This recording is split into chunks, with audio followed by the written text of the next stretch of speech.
The following is a Brother Asks and Building Better Builders video education series production. Welcome back to Logical Fallacies with Nick Adair out of Palma, Alaska.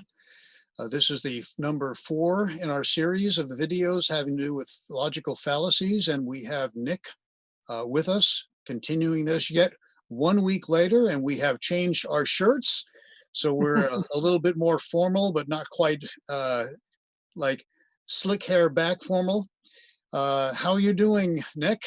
How has the last week treated you? Good? I'm doing fantastic. Like everybody knows, I comb my hair. I just forgot to bring it.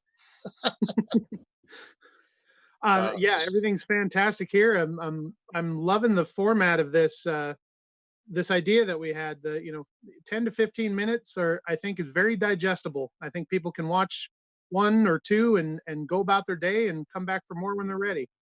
I agree with you wholeheartedly. And with that, let's not, without further ado, let's go ahead and get into our next 2 or 3. What's next up? Next up is called the false cause. The false cause, yeah. The false cause is, let me bring this up here. It's people confuse the correlation or things that are happening together or in sequence for causation. That one thing actually causes the other to happen. Sometimes correlation is coincidental, or it may be attributable to a common cause. Basically, presuming that a real or perceived relationship between things means that one is the case of the other. Any ideas, any examples there that you can think of? You blew me away. When I thought of the false cause, I was thinking about fighting for a cause. And so my mind kind of locked up on, well, false cause. I mean, so when you explained it, I said, oh, okay, we're talking about false causation, something that is falsely attributing a cause to something behind an actual event or relationship between things. And I got it, but my mind zooted out. Yeah, that tends to happen quite a bit. A lot of people base it on the wrong idea. Here's a good example. Good. When you're pointing to a fancy chart, Roger shows how temperatures have been rising over the past few centuries, while at the same time the number of pirates have been decreasing. Thus, pirates cool the world, and global warming is a hoax. So this has to do with causation. I mean, correlation. Yes, but sometimes the correlation gets to be close enough that people become confused by it. Obviously, global warming has nothing to do with pirates. I mean, this is pretty basic. But sometimes we get, global warming has something to do with hairspray, whereas it does have a little bit to do with those chlorofluorocarbons, but not necessarily the rest of the active ingredients in the hairspray bottle. Of course, this is an early 80s problem.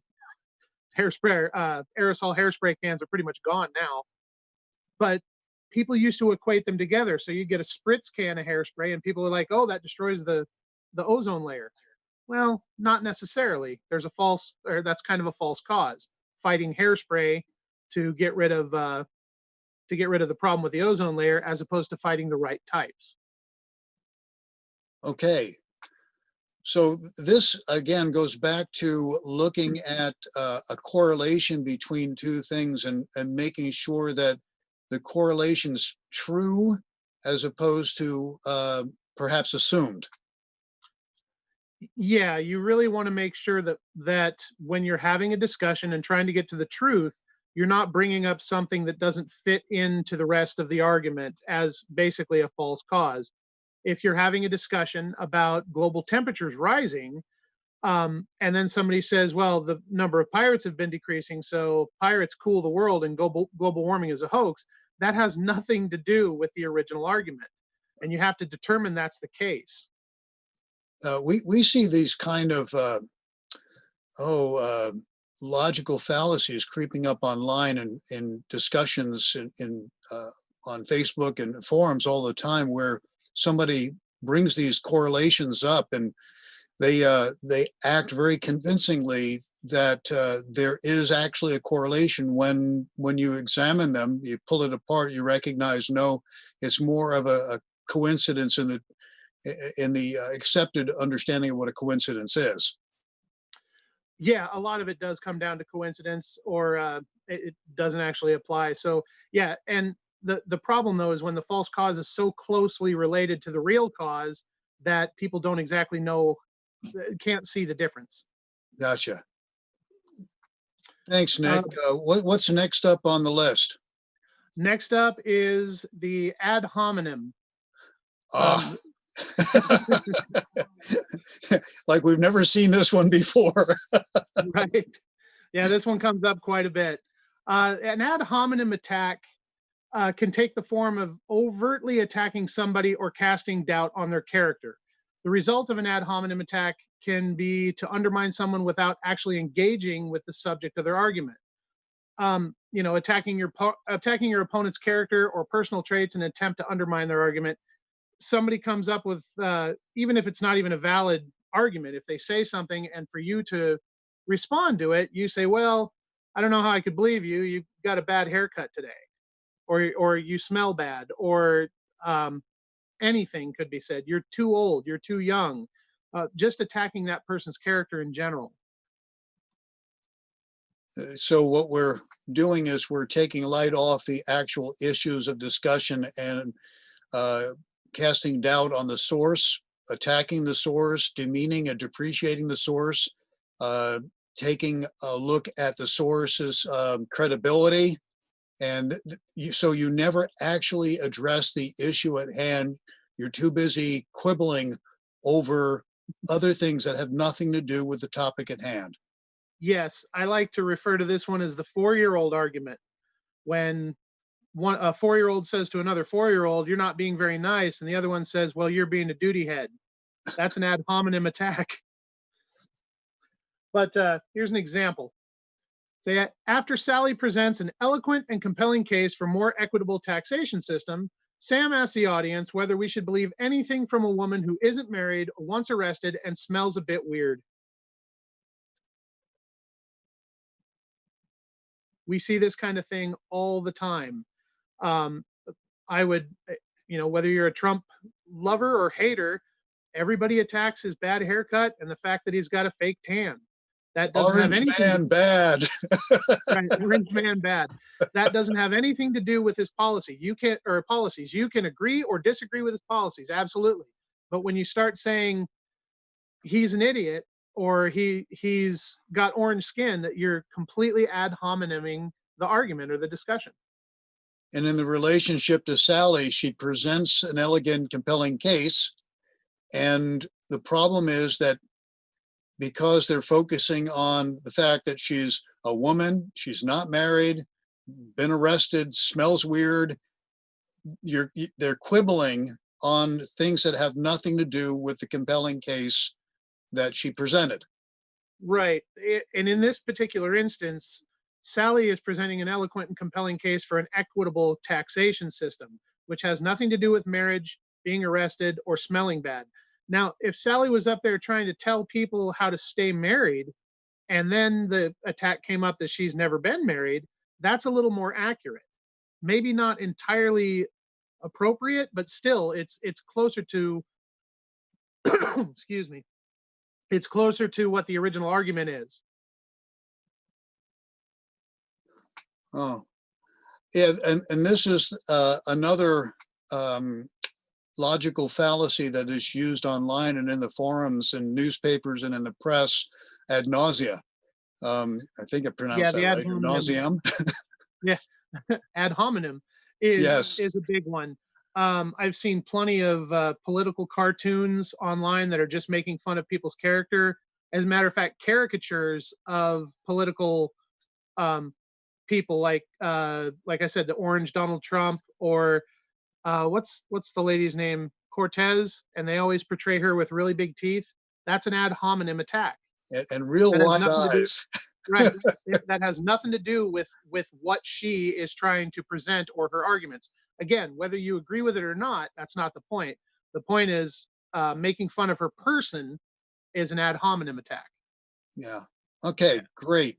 I think we got this one under wraps, and I think many within the listening audience have seen this occur ad nauseum.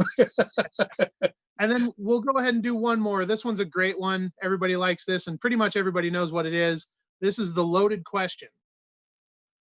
And this seems to happen quite a bit, but you got to pay attention for this one. You got to pay attention to this one because it's not the easiest one to pick up, because when the question is loaded, it seems appropriate. It also seems like a very legitimate question, but you really got to pay attention. The loaded question fallacies are particularly effective at derailing rational debates because of their inflammatory nature.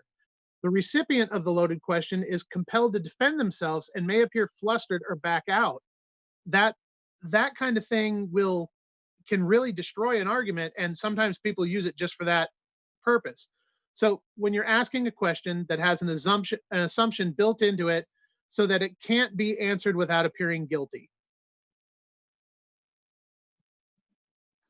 Do you have an example of this? I do have an example of this one. Grace and Helen were both romantically interested in Brad. One day, with Brad sitting within earshot, Grace asked in an inquisitive tone whether Helen was having any problems with a fungal infection.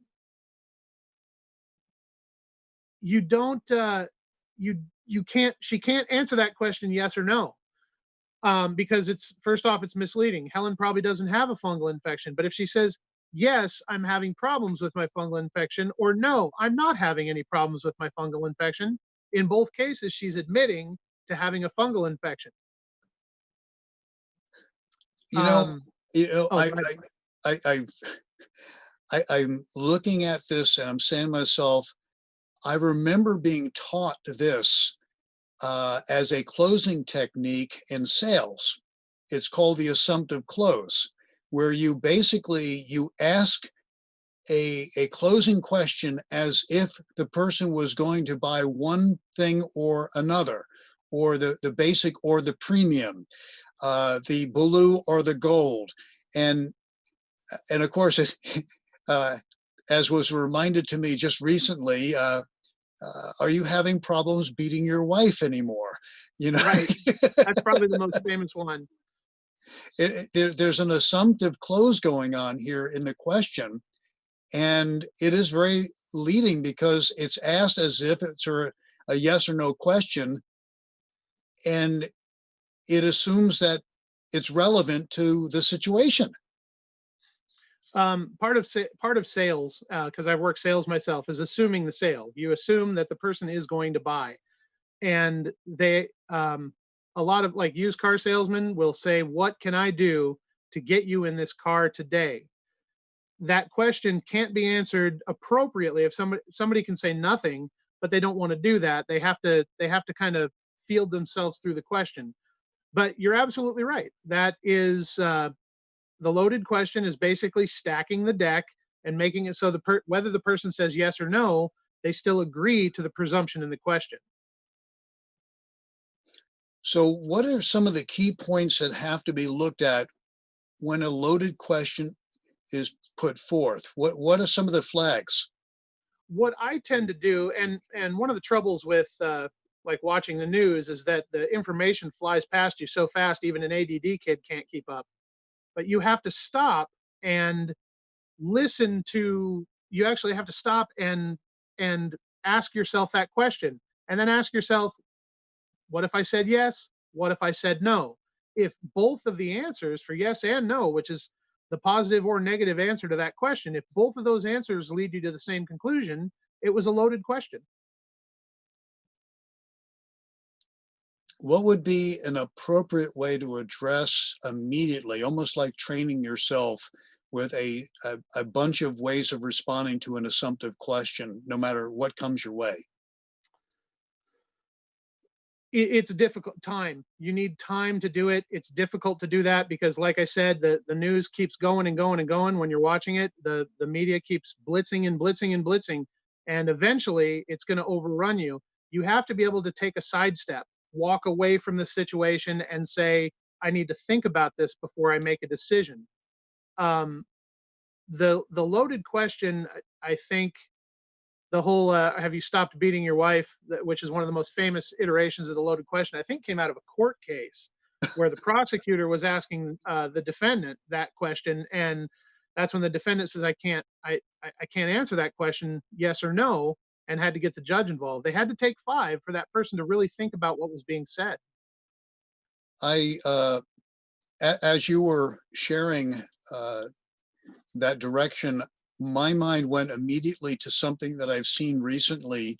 Um, the uh, the interview had to do with Jordan Peterson, who has been on a hot seat in interviews, almost undeservingly so, with a lot of assumptive questions. What what you have called the loaded question. I love his technique because what he says, that's very interesting, and it would basically qualify the question by saying, well, that's assuming that there's beating going on to begin with. So what he does in his responses is he puts it right back on the lap of the interviewer and basically spells out exactly what they're accusing him of doing. And then he takes it from there. And I love his strategy because it's very disarming for the interviewer, because when they are called out in their game, they start backpedaling. And I love the way his technique is, because he doesn't allow them to backpedal. He just basically says, no, now you're backpedaling, and he spells out that game. So, he comes from a very rich background of dealing with dysfunctional people's thinking. And good God, he's got a treasure trove with these interviewers who are purposely putting dysfunctional dialogue in front of him to trip him up and trap him. And so what he does, he spells out the trap every single time. And myself, I have dealt with this for over 30 years now, professionally. And prior to that, informally with, my own interactions with friends and family. And my background, I immediately, when I turned professional, I started recognizing the games and the strategies. And it is very, very important to spell out the game immediately to disarm and basically diffuse the bomb that has been set and handed over to you, and diffuse it, place it right back on their lap, and allow them to squirm with the question themselves. So I'm sharing this from my own personal experience and what I've seen going on recently as a way of helping diffuse the bomb that a loaded question presents. Yeah, absolutely. I've seen a few of those interviews with Jordan Peterson as well. I actually saw one where Jordan, and I think this is why he stepped away from the limelight, because he said he was tired of constantly having to handle every question about him in that way. He basically has to go to bat to defend his personal character before he can even answer the question that was assumed that he answered a specific way, and he got tired of it. I I, don't I blame can't say I him. blame him. Go ahead. I'm sorry. I stepped on you. Oh, that's all right. I just said I can't say that I blame him for getting tired of it, because if every interview you go to, you have to defend something you didn't say by explaining it, that would nullify the purpose of the interview. Agreed. And I saw in a lot of what what was coming his way, combination of AdHominem and loaded questions with assumptive closes presented to him to trip him up and basically paint him in a very unflattering light. And you can just put up with that so long, and after a while it's like, why am I bothering? The purpose is to share light, and he was not having enough time to share what he had that was important. He was too busy quibbling on the on the minutia.